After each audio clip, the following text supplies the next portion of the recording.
music. அப்பவும் இப்பவும் எப்பவும் Chennai Silks. அதிரடி கலெக்ஷன் சரவெடி செலிப்ரேஷன். நீதிமன்றத்தினுடைய ப்ரொசீடிங்ஸ் கரூர் விஷயத்தில் வந்து போய்கிட்டு இருக்கு. ரொம்ப காட்டமான விஷயங்களை வந்து நீதிபதிகள் வந்து தாவேக தரப்புக்கு வந்து சொல்லியிருக்கிறாங்க. ஷட்டரை மூடிட்டு உள்ளே போயிட்டா உடனே என்ன ஆகுது, அவரை பார்க்க முடியலையேன்னு அந்த கூட்டம் அப்படியே போகுது. ஸோ இதுதான் அந்த தள்ளுமுள்ளுக்கு காரணம். ஏதோ திரு விஜய் அவர்கள் வந்து அவர் வந்து விக்டிம் மாதிரி அவரை போர்ட்ரே பண்ணிட்டு இருக்காரு. அவர் விக்டிம் கிடையாதுங்க. He is the perpetrator, he is not a victim. Culpable homicide not amounting to murder அப்படின்னா யூ ஹவ் நாட் லிசனிங். அது என்ன பிரச்சனை? இங்கே உட்காந்துட்டு பேப்பரை பார்த்து படிச்சுக்கிட்டு என்ன நடக்குதுன்னே தெரியாமல் பேப்பரை பார்த்து படிச்சுக்கிட்டு தண்ணி பாட்டிலில் தூக்கி போடுறது இதெல்லாம் அவர் பண்ணிக்கலாம். அவர் வந்து நான் தான் பெரிய ஹீரோன்னு. கூட இருக்கவங்கலாம் என்ன நாங்கள் கூட இருக்கவங்களுக்கு அந்த அளவு கூட மூளை இல்லையா? இது கூட பண்ணாமல் எதுக்குன்றேன். இது ரூட்னு சொல்லி ஒரு பிஆர் நிறுவனம், அந்த நிறுவனத்தின் மூலமாக இன்ஃப்ளூயன்சர்ஸுக்கு பணம் கொடுத்து கான்ஸ்பிரசி தியரியை பெடல் பண்ணாங்க. சண்டே என்னாச்சு? சண்டே வந்து இந்த கான்ஸ்பிரசி தியரி பண்ணிட்டாங்க. இவருக்கு கெட்ட பேர் ஆயிடுச்சு.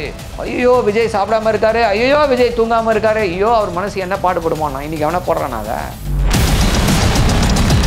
விஜய் பேசுவதற்கு முன்னாடி விஜயோட மவுத் பீஸா ஏடிஎம்கே அண்ட் பிஜேபி வந்து உட்காந்துட்டாங்க. திரு எடப்பாடி பழனிசாமி அவர்களும் பாஜகவும் தாவேகாவோட ஸ்போக்ஸ் பர்சன்ஸ் மாதிரி நடந்து கொண்டு இருக்கிறார்கள், ஆக்ட் பண்ணிக்கிட்டு இருக்காங்க. மக்களுக்கு ஆதரவாக நிற்காம தாவேகாவோ கிட்ட கூட்டணி பிச்சை எடுத்துக்கொண்டு இருக்கிறார்கள். திடீர்னு ஹேமா மாலினி, தேஜஸ்வி சூர்யா, அனுராக் தாக்கூர் இவங்க வருவதற்கான காரணம் என்ன? பிரதமர் மோடியே இங்கே வந்து ஆய்வு நடத்தினாலும் ஒர்க் அவுட் ஆகாது தமிழ்நாட்டில். ஏன்னா தமிழ்நாட்டு மக்கள் தெளிவாக இருக்காங்க, எதை செய்ய வேண்டும் எதை செய்யக்கூடாது என்று. ஒருவேளை அவங்கள அரெஸ்ட் பண்ணால் அவங்களுக்கு கிடைக்கிற அந்த சிம்பத்தி மைலேஜ் கூட கிடைச்சிடக்கூடாதுன்ட்டு டிஎம்கே அந்த வெயிட்டிங் கேம் ஆடுறாங்களா?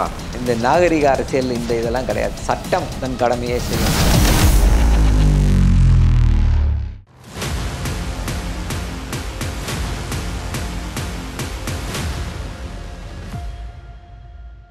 வணக்கம் சார். வணக்கம் சார், நீதிமன்றத்தினுடைய ப்ரொசீடிங்ஸ் கரூர் விஷயத்தில் வந்து போய்கிட்டு இருக்கு.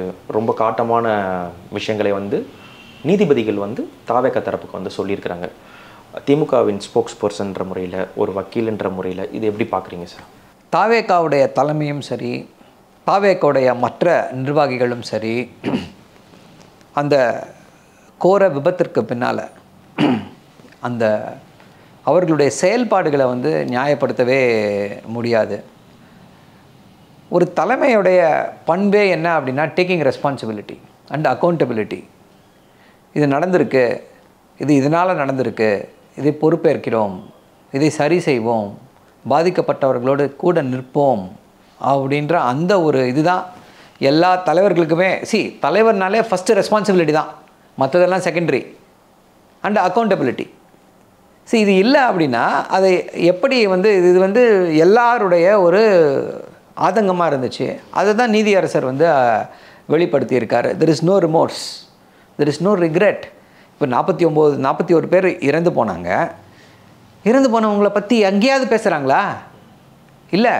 இது ஏதோ திரு விஜய் அவர்கள் வந்து அவர் வந்து விக்டிம் மாதிரி அவரை போர்ட்ரே பண்ணிட்டு இருக்காரு. அவர் விக்டிம் கிடையாதுங்க. He is the perpetrator, he is not a victim. Victim மாதிரி நான் இப்படி இருக்கேன், நான் அப்படி இருக்கேன், நீங்கள் எப்படி இருக்கீங்கன்றது பிரச்சனை இல்லை. 41 பேர் வீட்டில் வந்து ஒரு தாங்க ஒண்ணாத சோகம். அதற்கு நீங்கள் என்ன ரெஸ்பான்ஸ்? அவங்கள யாரையா தொலைபேசியில் தொடர்பு கொண்டீர்களா?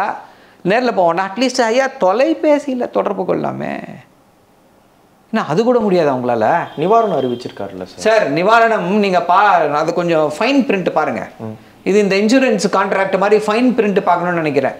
20 லட்சம் ரூபாய், 2 லட்சம் ரூபாய் கொடுப்பதாக எண்ணுகிறேன். ஏன் கொடுக்குறேன்னு சொல்கிறது தானே?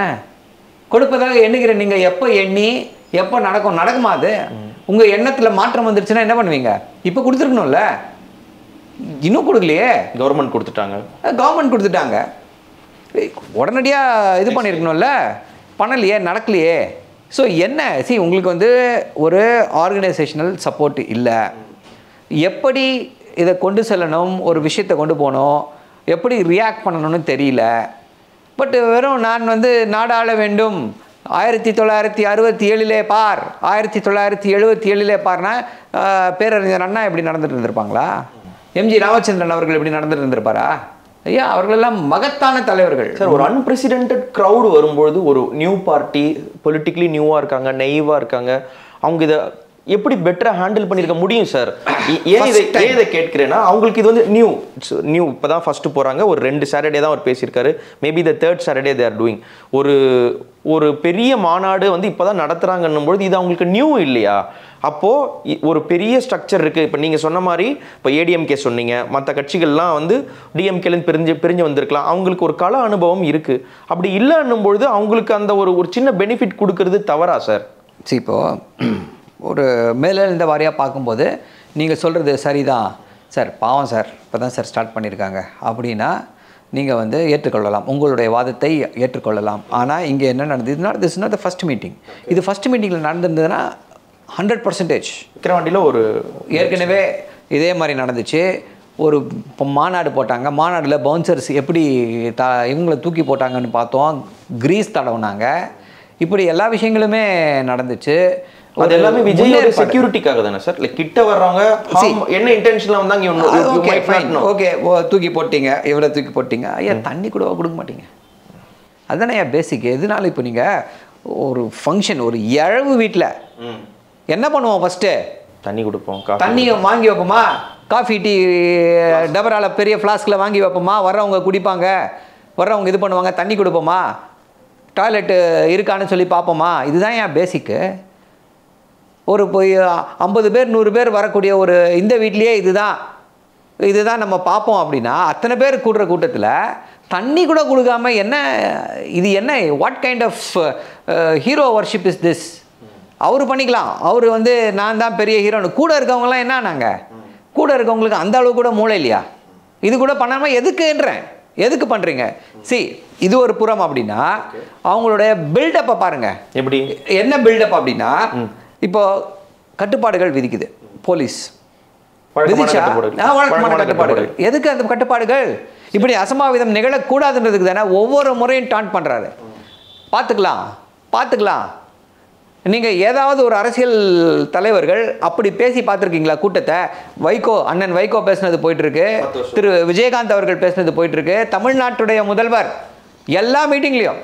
இப்போ இன்னொன்று நீங்கள் யோசிச்சு பார்த்தீங்கன்னா, முதல்லலாம் டிஎம்கே மீட்டிங்ஸ்லாம் பார்த்தீங்க அப்படின்னா 9 o'clock முடியும், 8 o'clock தலைவர் பேசுவார், 9 o'clock முடியும், 9:30 முடியும் நடக்கும் முதல்ல. அது இப்போ நான் சமீப காலமாக ஒரு 5 years ரீசன்ட் பாஸ்ட்ல இது பண்ணுறோம். ஆனால் என்ன ஆச்சு அப்படின்னா, நைட்டு 9 o'clock முடிச்சுட்டு போகிறதுக்கு கஷ்டமாக இருக்குது, ஆக்சிடென்ட் ஆகுது, தொண்டர்கள் ஆக்சிடென்ட் ஆகுறாங்க. இப்போ திமுக தலைவர் கலந்துக்கிற எந்த மீட்டிங்கை பாருங்கள், 6:30 மணிக்கு மேலே போகாது. சிட்டிக்குள்ளேனா ஒரு 7 மணி 7:30 மணி இருக்கும். ஏன்னா சிட்டிக்குள்ளே இங்கே இருக்கவங்க மட்டும்தான் வருவாங்க. நீங்கள் வெளியில் ஹைவேஸில் பைபாஸில் ஊரில் போடுற மீட்டிங்லாம் 6:30 மணிக்கு மேலே போகாது. என்ன காரணம்? நைட் ஆக்சிடென்ட்ஸ் வரக்கூடாது. தொண்டர்கள் மேலே அக்கறை சார், அக்கறை உள்ளேருந்து வரணும் சார். தாங்க மாட்டாங்க சார். யாருக்காவது ஏதாவது ஒன்று ஆயிடுச்சு அப்படின்னா தாங்க மாட்டாங்க. அந்த இப்போது திரு வைகோ அவர்கள் பேசுனதெல்லாம் கேட்கும் பொழுது அப்படியே இப்போ நமக்கு சிலிர்க்குது. திரு விஜயகாந்த் அவர்கள் ஏறவங்க பேர் சொல்லி கூப்பிடுறாங்க. ஐயா, அதுதான் என் தலைமை. அதை விட்டுட்டு இங்கே உட்காந்துட்டு பேப்பரை பார்த்து படிச்சுக்கிட்டு என்ன நடக்குதுன்னே தெரியாமல் பேப்பரை பார்த்து படிச்சுக்கிட்டு தண்ணி பாட்டிலில் தூக்கி போடுறது என்ன இதெல்லாம்?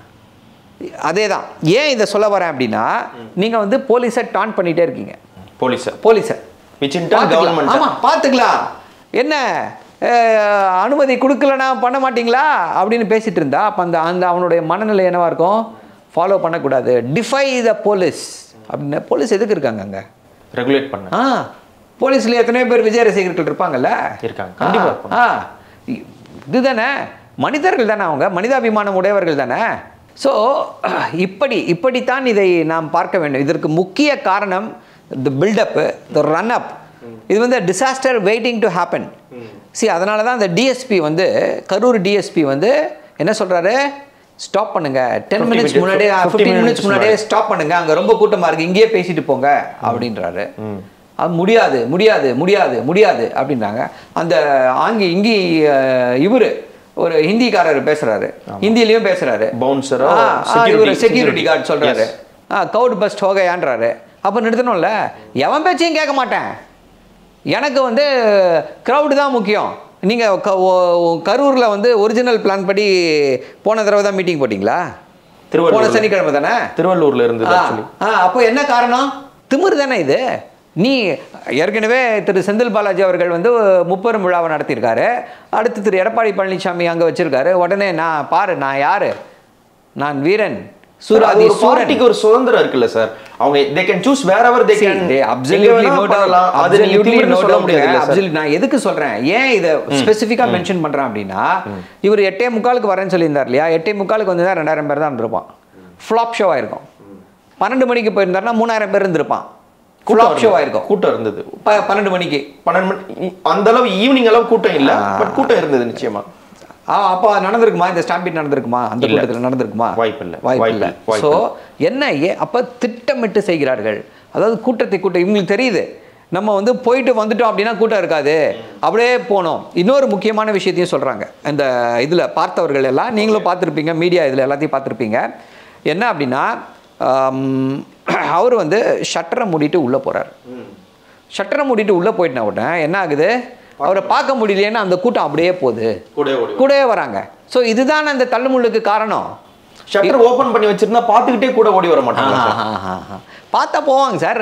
6 மணி நேரம் 7 மணி நேரம் இருக்காங்க சார். மனுஷன் தானே சார், எல்லாம் பார்க்கறதுக்காக இருக்கான், பார்த்துட்டு போகிறான், பார்த்தா போயிடுவான். பேசுறது கேட்க வந்திருப்பாங்க சார். நீங்க இல்ல சார், தொடர்ந்து பேசுறத கேட்க வந்தாலும் பேசுறத கேட்க யாருமே இல்ல சார். இல்ல சார், கிரிட்டிசிசம்ல வந்து அக்செப்டட் சார். பட் அவரை பார்க்க மட்டும்தான் வந்தாங்க, அவர் பார்க்க மட்டும்தான் வந்தாங்க அப்படின்னு சொல்றதன் மூலமா அவர் பேசுறத கேட்க யாரும் வரல. என்ன பேசுறாரு? ஆளுங்கட்சி விமர்சிக்கிறார் சார், பாஜக விமர்சிக்கிறார் சார். சார் ஹானஸ்ட்லி சொல்றாரு, இப்போ ஸ்டாலின் மேல அவர் வச்ச விமர்சனங்கள் எல்லாமே ஒரு வாரம் ஃபுல்லா எக்கோ ஆகுதுன்னு அவங்க சொல்றாங்க சார். சார் அவங்க சொல்லுவாங்க. ஆனா உண்மை என்ன அப்படின்னா, அது வந்து பேச்சை கேட்க வந்த கூட்டம் அல்ல சார். பேச்சை கேட்க வந்த கூட்டம்னா பார்க்கறதுக்கு முன்னாடிக்க மாட்டாங்க சார், கேட்க மட்டும்தான் சார் செய்வாங்க. எங்க இருந்தாலும் எத்தனையோ மீட்டிங்கு போயிருக்கோம், தலைவரை பார்க்க முடியல, கலைஞரை பார்க்க முடியலனாலும் அவர் குரல் கேட்டால் போதுன்னு சொல்லி ஸ்பீக்கர் என்ன ஓரமாக நின்று இங்கே உட்காந்து இது பண்ணி கேட்டுட்டு இருப்போம், எல்இடியில் பார்ப்போம். ஸோ அதுதான் நிதர்சனம். இது கேட்க வந்த கூட்டம் அல்ல, இது பார்க்க வந்த கூட்டம். ஒரு சின்ன எக்ஸாம்பிள் உங்களுக்கு சொல்ல முடியும். தமிழ்நாட்டில் வந்து அந்த திரை கவர்ச்சி என்பது ஒரு இன்டெக்ரல் ஃபேக்டர். எல்லா இடத்துலையும் அது இருக்கும், தமிழ்நாட்டிலையும் அது இருக்குது, ஜாஸ்தியாகவே இருக்குது. மறந்துருக்க மாட்டீங்கன்னு நினைக்கிறேன். இவங்க வந்தாங்க, திருமதி ஐஸ்வர்யா ராய் வந்தாங்க பாண்டி பஜாரில். எதுக்கு? கல்யாண் ஜுவல்லரி திறக்கிறதுக்கு வந்தாங்க. பாண்டி பஜார் முடங்கிச்சா இல்லையா? இன்னும் கூட்டினாங்களா அவங்க? எத்தனை பேர் இருந்திருப்பாங்க? ஒரு 10,000 பேர் இருந்திருப்பாங்களா? ஞாபகம் இருக்குல்ல உங்களுக்கு? அந்த இது ஞாபகம் இருக்குல்ல? ஸோ இதுதான் நிதர்சனம். சொல்லாமல் ஐஸ்வர்யா ராய் வராங்கன்னா ஒரு 5000 10,000 பேர் கூடுறாங்கன்னா, அப்போ இவர் சொல்லிட்டு போகிறாரு அப்படின்னா எப்படி வர? இன்னொன்று சொல்கிறேன் கேளுங்க. அதாவது என்ன அப்படின்னா, ஏர் ஷோக்கு எத்தனை பேர் வந்தாங்க சென்னையிலேருந்து? சென்னையில் இருக்கவங்க மட்டும் 10 lakhs to 15 lakhsன்னு சொல்லி போச்சு. எல்லாருக்கும் தெரியும், அது பெரிய கூட்டம் இருக்கும், எல்லாரும் போகிறாங்க, மக்கள் போனாங்கல்ல. ஏன் அப்படின்னா புதுசாக ஒன்று இருக்குது, பார்க்க போகிறாங்க, பார்க்கறதுக்கு போவாங்க சார். அதுலேயும் இந்த குற்றச்சாட்டுகள் வந்தது இல்லை சார், எங்களுக்கு தண்ணி சரியாக ஏற்படுத்தி கொடுக்கல, கழிவறைகள் சரியா ஏற்படுத்தி கொடுக்கல, அதுலயும் சில டெத்ஸ் நடந்தது. அதுல டெத்ஸ்க்கு வந்து ஸ்டாலின் பொறுப்பு இல்லை, ஆனா இந்த டெத்ஸ்க்கு விஜய் பொறுப்புன்னு சொல்றது என்னன்னா, இந்த கூற்றை எப்படி அணுகிறது?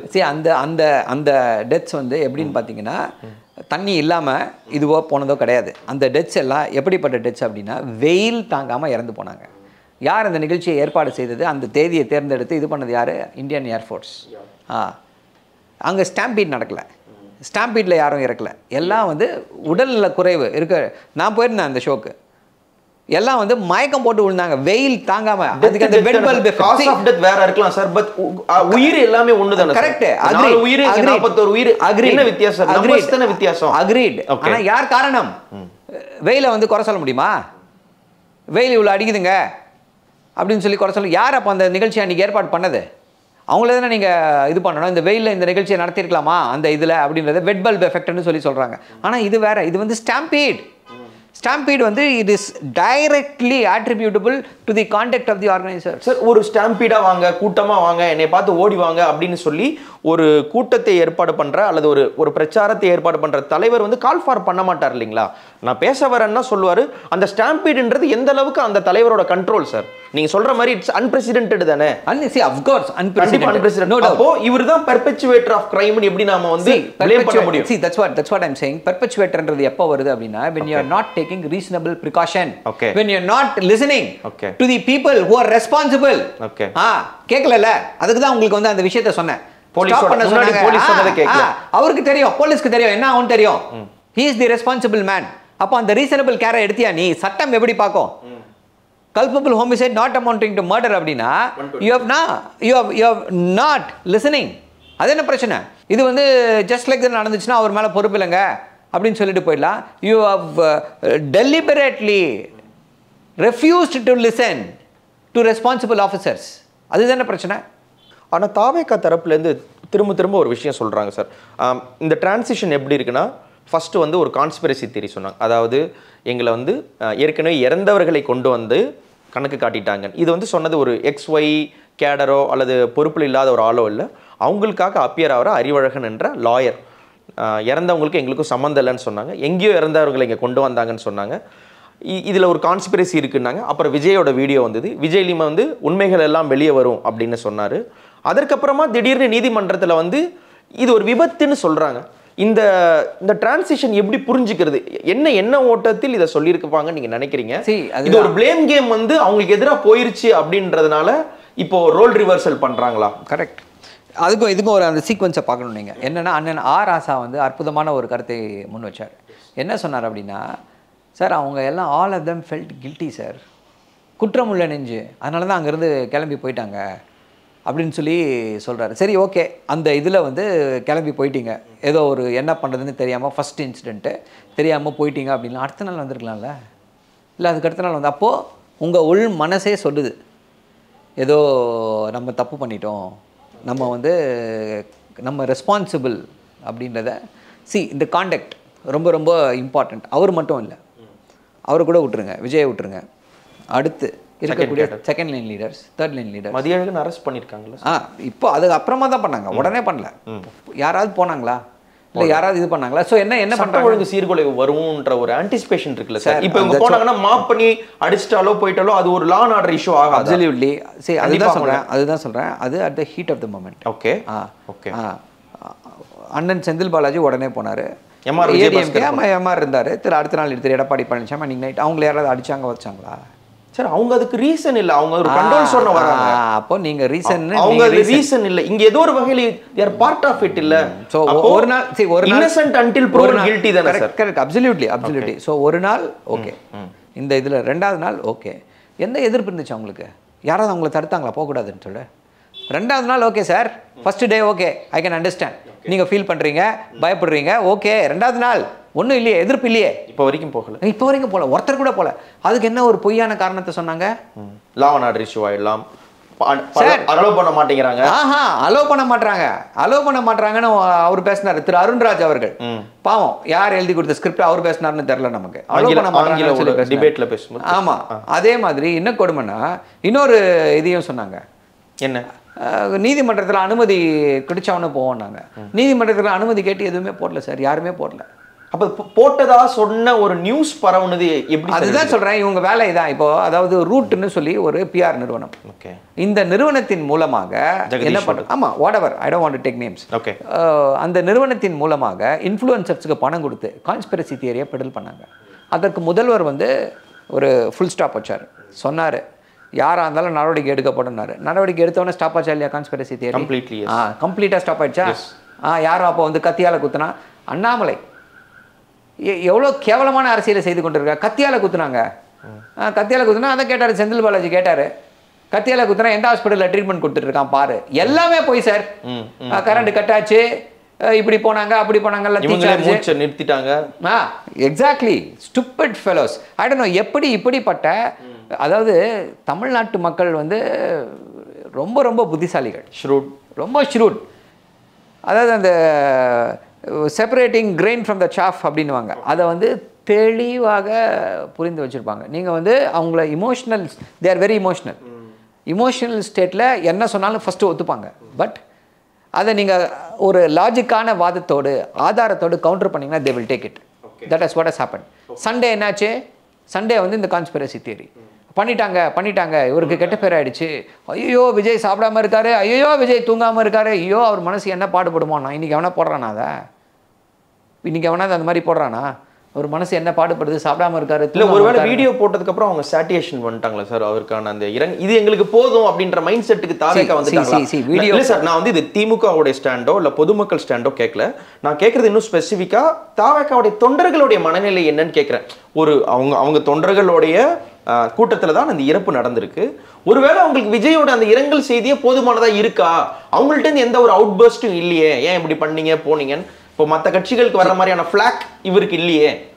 ஏன் அப்படின்னா கண்ட்ரோல்டு நேரேட்டிவ். அவங்க வந்து அவங்களுடைய பற்றிய நேரேட்டிவை கண்ட்ரோல் பண்ணுறாங்க. அதனால தான் யாரையும் பேச விடல.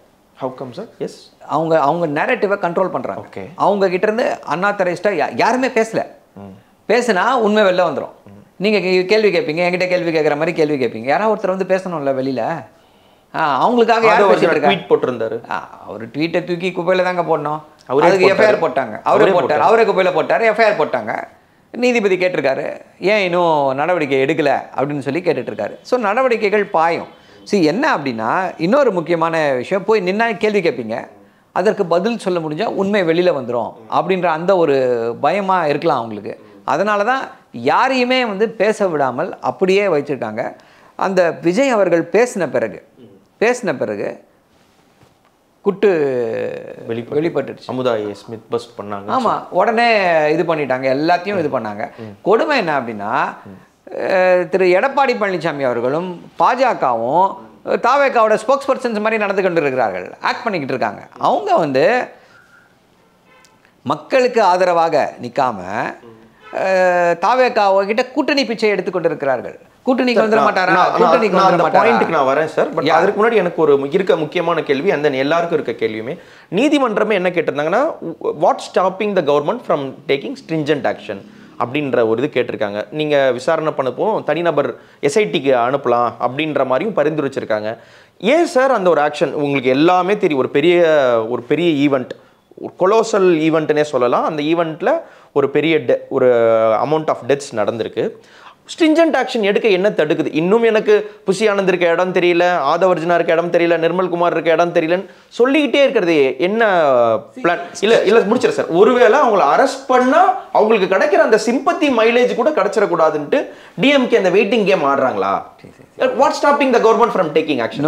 நோ. இப்போ பார்த்தீங்க அப்படின்னா இது வந்து ஒரு open and shut case. Okay, அப்படின்னா ஒரு குற்றம் நிகழ்ந்துருச்சு, உடனடியாக போய் கைது செஞ்சுட்டோம், இவர் தான் குற்றவாளி, இவர் தான் இது அப்படின்னா உடனே நடந்திருக்கும். இது வந்து எப்படின்னா, அதுதான் சொல்கிறேன், என்ன வழக்கு அவங்க மேலே அப்படின்னா culpable homicide not amounting to murder. Not amounting to murder. கொலை செஞ்சதா குற்றம் இல்லை, நோக்கம் இல்லை, இன்டென்ஷன் இல்லை. இவங்களெல்லாம் கொலை செய்யணும்னா உங்களுக்கு இன்டென்ஷன் இல்லை. ஸோ என்ன அப்படின்னா the degree of proof is little higher and little different. இப்போ கொலை செஞ்சுட்டாங்க அப்படின்னா யார் ஐ விட்னஸ் அப்படின்னு சொல்லி கேட்டு உடனே போட்டு உங்களை பண்ணிடலாம். பட் இதில் வந்து என்ன அப்படின்னா there are so many intervening causes. யார் பொறுப்பு? intervening causes. ஸோ இதை வந்து எடுத்தோம் கவிழ்த்தோம் அப்படின்னு சொல்லி நடவடிக்கை எடுத்துட முடியாது. எஃப்ஐஆர் போட்டாச்சு. ஸோ ஃபர்ஸ்ட் ஸ்டெப் யார்? ஸோ யார் இதற்கு வந்து தார்மீகமாக பொறுப்பேற்கணும்? யார் வந்து ஏற்பாடு செய்தாரோ அவர். லீடர் இல்ல. வரும் அதுக்கு வருவோம். சோ கூட்டத்தை ஏற்பாடு செய்தவர் ஃபர்ஸ்ட் லேயர். சோ அவரை வந்து ஃபர்ஸ்ட் அரெஸ்ட் பண்ணிருக்காங்க. சோ அவர்கிட்ட விசாரணை செய்வார்கள். அவர்கிட்ட விசாரணை செஞ்சு என்ன நடந்துச்சு அப்படின்னு சொல்லி பார்ப்பாங்க. இது ஒரு ஆஸ்பெக்ட், ஃபர்ஸ்ட் ஆஸ்பெக்ட். அடுத்தது வந்து எல்லாரையும் பாதுகாப்பு அதிகாரிகள், சிசிடிவி ஃபுட்டேஜ், கான்வர்சேஷன்ஸ், இப்போ எல்லாம் பிட் பை பிட்டை ஒருத்தர ஒன்றா இருக்குது. அது அவங்க வந்து ப்ராப்பராக அதை பசில் சால்வ் பண்ணுற மாதிரி பண்ணி ஃபிக்ஸ் பண்ணணும், ரெஸ்பான்சிபிலிட்டி ஃபிக்ஸ் பண்ணணும். இவ்வளோ ஒரு சென்சிட்டிவ் இஷ்யூவில் அரசு வந்து எடுத்தோம் கவிழ்த்தோம்னு நடக்கக்கூடாது. நீங்கள் இமீடியட்டாக கைது செய்யலையா, இது பண்ணலையா அப்படின்றாங்க. அதிமுக முன்னாள் அமைச்சர்கள் மேலே எல்லார் மேலேயும் ஊழல் வழக்குகள் போட்டோம், 100 கோடியிலேருந்து 1000 கோடி வரைக்கும். இல்லை சார், அந்த பயம் தான் மக்களுக்கே இருக்கு. அதாவது கொடநாடு கேஸில் நான் ஸ்ட்ரிஞ்சன்ட் ஆக்ஷன் எடுப்பேன், நானே நேரடியாக பார்ப்பேன்னு ஸ்டாலின் சொல்லியிருந்தாரு. அதில் வந்து ஒரு பெரிய ப்ராக்ரஸ் இல்லை. அந்த மாதிரி இதுவும் போயிருமோ, அதுல அவங்கள வந்து எதிர்க்கட்சிக்கு கொடுத்த ஒரு சின்ன லெவரேஜ் மாதிரி இதுவும் போயிருமோ அப்படின்ற ஒரு அச்சம் வருவது இயல்பு தானே சார்? இல்லை, சி எந்த வழக்குலையுமே வந்து பார்த்தீங்க அப்படின்னா சமரசமே கிடையாது. சரியான நடவடிக்கைகள், சரியான லீடர் தன்சிங்கோடைய அந்த கொலை வழக்குலையும் இந்த ஒரு லேக் இருந்தது இல்லை சார்? அந்த ஒரு லேக் காங்கிரஸா இருந்தா எதிர் சைடா இருந்தா ஒரு லேக், அவங்க காங்கிரஸ் லீடர்ஸ் மேலே ஒரு குற்றச்சாட்டு இருக்கு, இதுல வந்து ஏடிஎம்கே மேல ஒரு குற்றச்சாட்டு இருக்கு. ஸ்ட்ரிஞ்சன்ட் ஆக்ஷன் அவருக்கு எதிராக இருக்கு அவங்க மேல எடுக்கிறதுக்கு அந்த நாகரிக அரசியல் நீங்க சொல்றது வந்து ரொம்ப தயக்கமா இருக்கா? இல்ல எடுத்தா அவங்க பக்கம் சிம்பத்தி போயிருன்றதுனாலே ஒரு சாஃப்ட் பெடலிங் இருக்கும் சார். இல்ல இந்த நாகரிக அரசியல் இந்த இதெல்லாம் கிடையாது. சட்டம் தன் கடமையை செய்யும். Howsoever high you may be, the law is above you. சட்டம் even above the chief minister, யாராக இருந்தாலும் சரி. அப்படிப்பட்ட திமுக ஆட்சியில் இருக்கும்பொழுது ஒரு திமுக எம்பி கைது செய்யப்பட்டார். வேறு எந்த இதுலேயும் வந்து இப்படி விஷயங்கள் வந்து நடந்ததே கிடையாது. ஸோ அப்படி சட்டம் ஒழுங்கு இந்த மாதிரி நோ காம்ப்ரமைஸ். நீங்கள் வந்து இப்போ நீங்கள் கடந்த 4 ஆண்டு கால ஆட்சியில் ஒரு குற்றச்சாட்டு கூட இவர் வந்து இன்னார், இவர் இந்த கட்சியை சார்ந்தவர், இவர் பணக்காரர், இவர் பிரபலமானவர், இவர் வந்து ரொம்ப பணம் படைத்தவர், அதனால் இவர் மீதில் இருக்கக்கூடிய இந்த வழக்குகள் வந்து நீர்த்து போக செய்யப்பட்டன அப்படின்னு ஒரு நியூஸும் நீங்கள் பார்த்துருக்க முடியாது. அது மாதிரி எந்த சம்பவமே இல்லை அப்படின்னு சொல்லி என்னால் அடித்து சொல்ல முடியும். ஸோ அப்படிப்பட்ட ஒரு சிறப்பான ஆட்சியை தான் கொடுத்து கொண்டு இருக்கிறோம். ஓகே சார், இதில் இன்னொரு லேயராக நான் கேட்க விரும்புகிறது, நீங்கள் சொல்லியிருந்தீங்க முன்னாடி பேசும்பொழுது, விஜய் பேசுவதற்கு முன்னாடி விஜயோட மவுத் பீஸாக ஏடிஎம்கே அண்ட் பிஜேபி வந்து உட்காந்துட்டாங்க. Is it like a shadow dealing going on, or இந்த சிச்சுவேஷனை கேபிட்டலைஸ் பண்ணிட்டு இவர் ஒரு ஸ்கேப் கோட்டாக நம்ம எடுத்துக்கிட்டு அவரை நம்ம கண்ட்ரோலில் வச்சுக்கிட்டு பேசலான்னு போகிறாங்களா, இல்லை எந்த மாதிரி இதை புரிஞ்சுக்கிறது? அவங்களோ why they are coming into the light? They want என்னென்ன கூட்டணி பிச்சை, மறைமுகமாக கூட்டணி பிச்சை, நேரடியாக விஜய் கிட்ட நேரடியாக வந்து அதை டிட்டர்மைன் பண்ற தீர்மானிக்கிற இடத்துல விஜய் இப்ப இருக்காரா? நான் முன்னாடி கரூர் இன்சிடென்ட்க்கு முன்னாடி பின்னாடின்னு பிரிக்கிறேன். முன்னாடி வந்து ஒரு சாஃப்டா யார் வேணாலும் கூட்டணிக்கு வரலாம், நீங்க எதிர்பாராத கூட்டணி அமையும், இந்த மாதிரிலாம் சொல்லிட்டு இருந்தாங்க. இப்போ இந்த ஒரு பேக் ஃபுட்டிங்க்கு வந்து இந்த இஷ்யூ தள்ளினதுக்கு அப்புறம் இன்னுமே வந்து அந்த நீங்க சொல்ற அந்த வாண்டிங் ஃபார் இஸ் கிரேஸ் அது இருக்கா, இல்ல அவரை ஓவர் பவர் பண்ணி டேக் ஓவர் பண்ணிட்டாங்களா? டேக் ஓவர் பண்ணல. அவருடைய அந்த இதையே பார்த்தீங்க அப்படின்னா, வீடியோவையே பார்த்தீங்க அப்படின்னா, என்னுடன் இருந்த அரசியல் கட்சி தலைவர்களுக்கு நன்றி, நண்பர்களுக்கு நன்றி, நண்பர்கள் ஆயிட்டாங்க. இப்போ அவங்க வந்து நண்பர்கள் ஆயிட்டாங்க. காமன் டேர்ம் தானே? அப்சல்யூட்லி பாஜகவும் நண்பர்கள்னு சொல்லி சேர்த்துக்கலாம், நம்ம அந்த இதில் சேர்த்துக்கலாம். கொள்கை எதிரி இப்போ நண்பர் ஆயிட்டாரு, அப்படி எடுத்துப்போம் நம்ம. ஸோ அவங்களும் அதுதான் என்ன அப்படின்னா, அரசியலில் லிவரேஜ் ரொம்ப ரொம்ப இம்பார்ட்டண்ட். ஸோ எதிர்கட்சிகள் என்னவா நினைக்குது, இதை வந்து இந்த இன்சிடெண்ட்டை அவருக்கு சப்போர்ட்டாக நின்னா அதை வந்து ஒரு லீவரேஜாக பார்க்குறாங்க. கூட்டணிக்கு பேரம் பேசுவதற்கு, இன்கேஸ் நடந்தால் பேரம் பேசுவதற்கு இதை வந்து ஒரு துருப்புச்சீட்டாக பயன்படுத்தலாம் அப்படின்னு சொல்லி நினைக்கிறாங்க. அதனால தான் சம்மன் இல்லாமல் ஆஜராகி விஜய் அவர்களை இந்த 2 பேரும் மாற்றி சப்போர்ட் பண்ணிட்டு இருக்காங்க. இது வந்து தமிழ்நாட்டு பாஜக அதிமுகன்ற அளவில் என்னால் புரிஞ்சுக்க முடியுது. ஆனால் திடீர்னு ஹேமா மாலினி, தேஜஸ்வி சூர்யா, அனுராக் தாக்கூர் இவங்க வருவதற்கான காரணம் என்ன? இந்த ஒரு ஸ்பெஷல் கமிட்டின்னு அவங்க பண்றதுக்கு முதல்ல ரைட்ஸ் இருக்கா? One thing. அப்படி இருந்து உள்ள வந்து அவங்க என்ன சார் விசாரிக்கணும், அவங்க விசாரிக்க வேண்டிய தேவை என்ன, அந்த இன்ட்ரூஷன் எதுக்கு இருக்கு? அப்சல்யூட்டான அரசியல் தான் இது. மம்தா பானர்ஜி ஸ்டாப் பண்ணாங்க. கெஜ்ரிவால் ஒரு சர்டன் எக்ஸ்டென்ட் ஸ்டாப் பண்ணாரு. பட் என்னன்னா, நம்ம வந்து மடியில் கனமில்லை, வழியில் அதனால நான் வந்து திரு மம்தா பானர்ஜி அவர்கள் வந்து பயப்படுறேன். அவங்களுடைய ஸ்டைல் ஆஃப் பாலிடிக்ஸ் வேற, வெஸ்ட் பெங்கால் பாலிடிக்ஸ் வேற. இப்போ ஒரே இது போலீஸ் வேற அரெஸ்ட். கரெக்ட். இதுல என்னன்னா, இப்போ இந்த இதை ஸ்டாப் பண்ணியிருந்தோம்னு வச்சுக்கோங்க, இந்த கூட்டணி இந்த இதை பயந்துட்டாங்க, ஏதோ நடந்திருக்கு, அதனால தான் இந்த இதை வந்து அனுப்ப மாட்டுறாங்க. ஏன் அனுப்பாமல் போனாங்கன்னா அது வந்து ஒரு பேசு பொருளாக இருக்கும். ஸோ தெரியட்டும் என்ன நடந்துச்சுன்னு நீங்கள் எல்லாத்தையும் பார்த்துக்கோங்க. இதில் ஒரே ஒரு நல்ல விஷயம் அன்ஃபார்ச்சுனேட் இன்சிடெண்ட்டில் ஒரே ஒரு நல்ல விஷயம் என்ன அப்படின்னா, எல்லா விஷயங்களும் ஒவ்வொரு நிமிடமும், ஒவ்வொரு நொடியும், ஒவ்வொரு புறமும், ஒவ்வொரு இன்ச்சும் is captured on camera. Okay, luckily that's what luckily. So இதனால் வந்து இப்படி ஆயிடுச்சு, கத்தி குத்திட்டாங்க, மயக்கம் மருந்து அடித்தாங்க, லத்தி சார்ஜ் பண்ணாங்க, இது பண்ணாங்க, அது பண்ணாங்க அப்படின்னு சொல்லி யாராலும் பேச முடியாது. இதெல்லாம் மிகப்பெரிய ஆதாரங்கள். ஸோ அந்த அடிப்படையில் பார்க்கும்பொழுது பரியா வந்து பார்த்துட்டு போ. ஸோ வந்தவங்க தாவக்கால யார்கிட்டயே பேசுனாங்களா? அவங்களுடைய கருத்துக்களை பண்ணாங்களா? இல்லை. வந்து போலீஸார் மேலே குற்றம் சுமத்தி விட்டு போயிட்டாங்களே, எப்படி அது? தாவக்கிட்ட எதுவுமே பேசல. யார்கிட்ட பேசுனாங்க? அவங்க அந்த அப்ப தரப்பு நோக்கம் என்னவா இருந்தது? அவங்க நோக்கம் வந்து விஜய்க்கு ஆதரவாக நாங்கள் இருக்கிறோம். ராஜா முதற்கொண்டு பேசி அதை தான் சொல்கிறேன். விஜய்க்கு ஆதரவாக நாங்கள் இருக்கிறோம், உங்களுக்கு எதுனாலும் நாங்கள் வந்து சப்போர்ட் பண்ணுவோம், கூட நிற்போம் அப்படின்னு சொல்லி அவரை வந்து கார்னர் பண்ணணும்னு நினைக்கிறேன். விஜய் பவன் கல்யாணம் மாற்ற ட்ரை பண்ணுறாங்களா? மேபி இருக்கலாம். அவங்களோட ஐடியா அதுவாக தான் இருக்கும். ஆனால் என்ன கொடுமை அப்படின்னா, பாஜக கூட யார் சேர்ந்தாலும் தமிழ்நாட்டில் என்ன ஆகும் அப்படின்றது எல்லாருக்கும் தெரியும். பாஜக என்பது வந்து ஒரு பாறாங்கல். கடலில் வந்து சென்று கொண்டு இருக்கக்கூடிய இந்த கப்பல்கள் மேலே அந்த பாறாங்கல்லை வச்சா என்ன ஆகும்? அதுவும் மூழ்கிற கப்பல் அதிமுக, அதில் கொண்டு போய் நீங்கள் பாறாங்கல்லை வச்சிங்கன்னா என்ன ஆகும்? ஸோ எந்த இதாக இருந்தாலும் சரி அதை வந்து சுமக்க முடியாது. தரையிலையும் யாரும் அந்த பாறாங்கல்லை சுமக்க முடியாது. ஸோ அப்படிப்பட்ட ஒரு சூழ்நிலையில் தான் பாஜக இருக்குது. அவங்க வந்து இன்னும் ஒரு 100 எம்பிக்கள், பிரதமர் மோடியே இங்கே வந்து ஆய்வு நடத்தினாலும் ஒர்க் அவுட் ஆகாது தமிழ்நாட்டில். ஏன்னா தமிழ்நாட்டு மக்கள் தெளிவாக இருக்காங்க, எதை செய்ய வேண்டும் எதை செய்யக்கூடாது என்று. தாவேக்காவுடைய ஒரு முழக்கங்களில் நிறைய முழக்கங்களில் வந்து மிக முக்கியமான முழக்கம் வந்து எங்களுக்கு அரசியல் எதிரி திமுக, கொள்கை எதிரி பாஜக. ஹேவிங் செட் தட், இப்போ இந்த ஈவெண்ட்டுக்கு அப்புறம் ஃபியர்ஸாக டிஎம்கேவை எதிர்க்க போகிறாங்கன்றது தெரியுது. அவருடைய வீடியோ ஸ்டேட்மெண்ட்லேயும் இன்னும் பவர்ஃபுல்லாக தான் எங்களுடைய அரசியல் இருக்குன்னு சொல்லியிருக்காரு. So that thing is clear. பாஜக இந்த விஷயத்தில் அவருக்கு ஒரு நேசக்கரம் நீட்டி விட்டதால் இப்போ அந்த சப்போர்ட் எந்த மாதிரி, அந்த எதிர்ப்பு எந்த மாதிரி இருக்கும், தாவேக்காவுடைய பாஜக எதிர்ப்பு எந்த மாதிரி போகும்னு நினைக்கிறீங்க சார்? இதுக்கு முன்னாடி எங்க சார் எதிர்த்தாங்க பாஜகவை? மோடியை விமர்சிச்சார்ல சார். நீட்டியா கொண்டு வந்தீங்கன்னு கேட்டாரு, ஜிஎஸ்டி ஏன் எங்களுக்கு சரியா கொடுக்கலன்னு கேட்டாரு, எங்களுக்கு ஏன் இந்த பிரச்சனைகள்லாம் பண்றீங்க, எங்களுக்கு வர வேண்டிய தொகைகள்லாம் ஏன் வரலன்னு இந்த மாநாடுகள்லாம் கேட்டார்ல சார். சரி, நீட் ஏன் கொண்டு வந்தீங்கன்னு கேட்டால் அது விமர்சனமா? வேற என்ன பண்ணணும் சார்? இப்போ எதிரி தமிழ்நாட்டு மக்களுக்கு நீங்க டிஎம்கே ஒரு 5 வருஷமா 6 வருஷமா போராடுறீங்க, நீட் வேண்டான்னு சொல்லி போராடுறீங்க. அவர் ஆரம்பிச்சே 2 வருஷம் தான் ஆகுது. நீ 3 வருஷமா ஏன் போராடல, 5 வருஷமா ஏன் போராடல கேட்க முடியாது. போராடலன்னு சொல்ல, என்ன பண்ணீங்க? நீட்டுக்கு எதிர்ப்பாக என்ன பண்ணீங்க?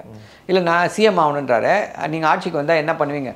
நீட்டுக்காக என்ன பண்ணுவீங்க? எப்படி அதை நீட்டை ஒழிப்பீங்க? ஏதாவது ஒரு செயல் திட்டம் வச்சு டிஎம்கேவாலையும் முடியல தானே? முடியல தானே. அவங்க என்ன சொன்னாங்க, நாங்க வந்தோடனே நீட் போயிடுனாங்க, போகல அப்படின்னு ஒரு குற்றச்சாட்டு சொல்றாங்கல்ல. அது சொல்லுவாங்க யார் இது? அதாவது நீட் என்பது ஒரு அரசியல் பிரச்சனை.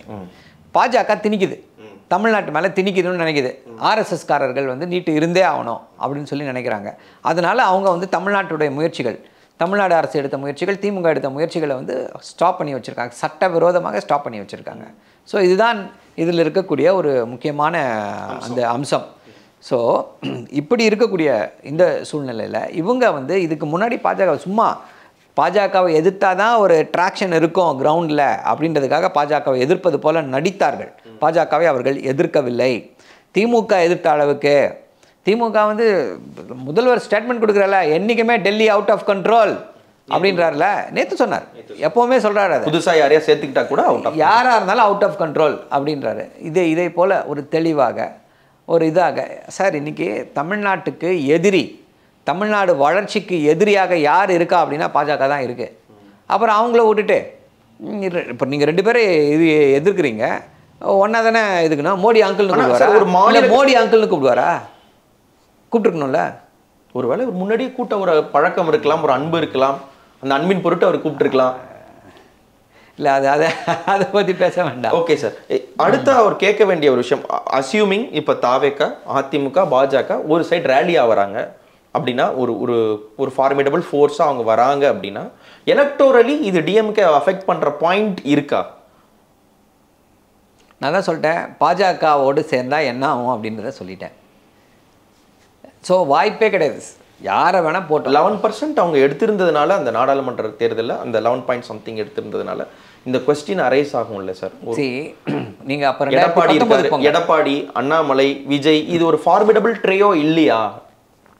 பாஜகவோடு யார் கூட்டணி சேர்ந்தாலும் தமிழ்நாட்டு மக்கள் அதை அப்படியே நிராகரிப்பாங்க. நீங்கள் அதுக்கு 2019 எலெக்ஷன் எடுத்துக்கணும். பாஜகவும் அதிமுகவும் ஒன்றா கூட்டணியிலேருந்து போட்டாங்க. திமுகவுடைய வாக்கு சதவீதம் பார்த்திங்கன்னா 52%. ஸோ அதே தனித்தனியாக போட்டிட்டாங்க 2024. அது வந்து 47 குறைஞ்சிது. ஆப்வியஸ்லி தனித்தனியாக போட்டிட்டாங்க. ஸோ சேரட்டோன்றேன், யாரெல்லாம் சேருகிறார்களோ சேரட்டும், திமுகவுடைய வாக்கு சதவீதம் ஏறிட்டே போகும்.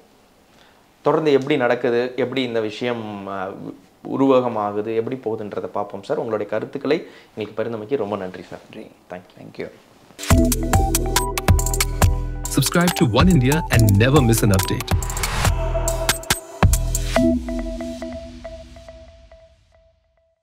Play music. அப்பவும் இப்பவும் எப்பவும் Chennai Silks. அதிரடி கலெக்ஷன் சரவெடி செலிப்ரேஷன்.